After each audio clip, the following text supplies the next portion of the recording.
আসসালামু আলাইকুম। আজকে আমি বানাবো গরুর মাংস দিয়ে আলু রান্নার রেসিপি। দেখতে পাচ্ছেন কতটা সুন্দরভাবে আমি রান্না করেছি। প্রথমে এখানে আমি 1 কেজি গরুর মাংস ভালোভাবে ধুয়ে নিয়েছি।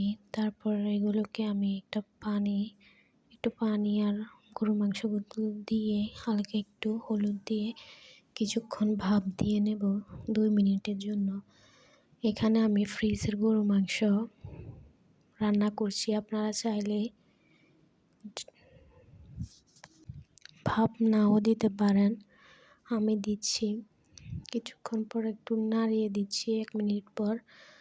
আরও 1 মিনিট আমি এগুলোকে ভাপ দিয়ে নেব।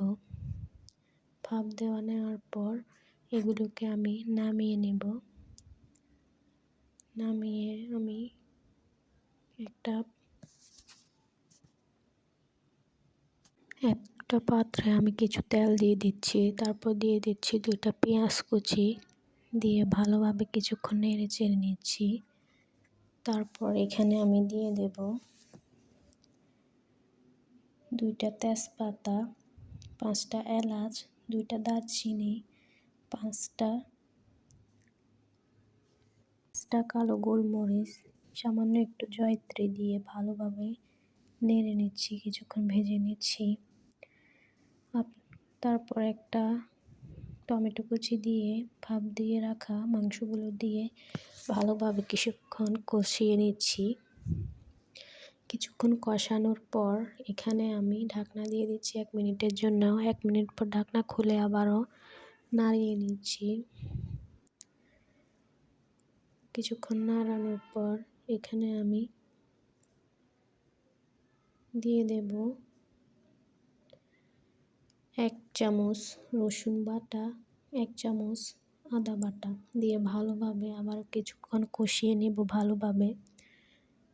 দেখতে পাচ্ছেন এখানে আমি দিয়ে দেব 2 চামচ লবণ, 1.5 চামচ হলুদ, 2 চামচ মরিচ গুঁড়া দিয়ে ভালোভাবে কষিয়ে নিচ্ছি। আজকে আমি এখানে ভিন্নভাবে মাংস রান্না করছি। দিয়ে দেব কিছু গরম পানি যাতে ভালোভাবে কষানো হয়। তারপর দিয়ে দেব 1 চামচ জিরা গুঁড়া, 1 চামচ ধনিয়া গুঁড়া দিয়ে ভালোভাবে আবারও কিছুক্ষণ কষিয়ে নেব। কিছুক্ষণ কষানোর পর এখানে আমি ঢাকনা দিয়ে দেব 2 মিনিটের জন্য। 2 মিনিট পর এখানে আমি ঢাকনাটা উঠিয়ে নিচ্ছি। আবারও কিছুক্ষণ ভালোভাবে নেড়ে ছেড়ে ভালোভাবে কষিয়ে নেব। কষানোর পর এখানে আমি ফুটন্ত গরম পানি দিয়ে দিচ্ছি পরিমাণ মতো যাতে ভালোভাবে সিদ্ধ হয়। দিয়ে রান্না করব 10 মিনিট। যখন পানিটা কমে আসবে তখন এখানে আমি আবারও কিছুক্ষণ নাড়াচাড়া করব।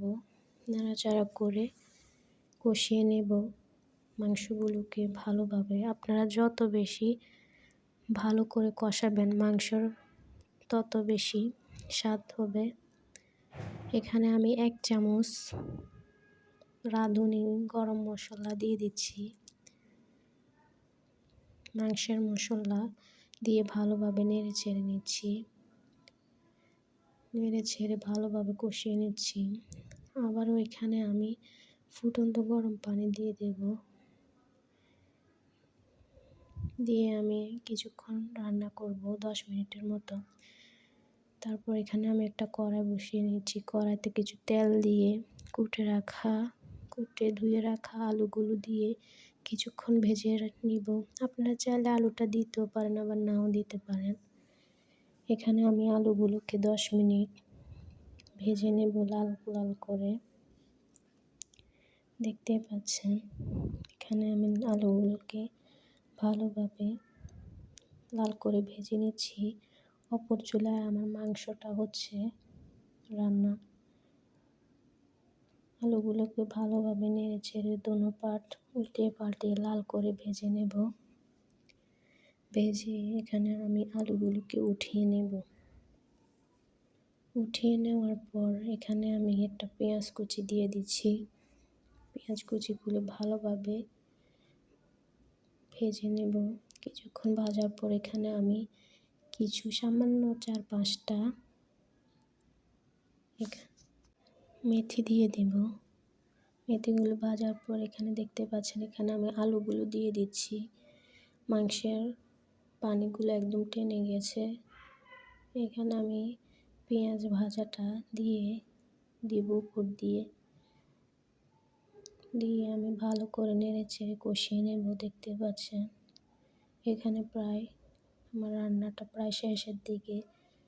এখানে আপনারা চাইলে এইভাবেও খেতে পারেন কষা মাংস হিসাবে, আবার চাইলে একটু ঝোলও দিতে পারেন। এখানে আমি ফুটন্ত গরম পানি দিয়ে দেব, দিয়ে 10 মিনিট রান্না করব আবারও। দেখতেই পাচ্ছেন আমি পরিমাণ মতো পানি দিয়ে দিয়েছি। 10 মিনিট রান্না করার পর দেখুন আমার মাংসের কালারটা কেমন সুন্দর লাল হয়েছে। আপনারা চাইলে খুব সহজে এইভাবে বানিয়ে নিতে পারেন মাংস।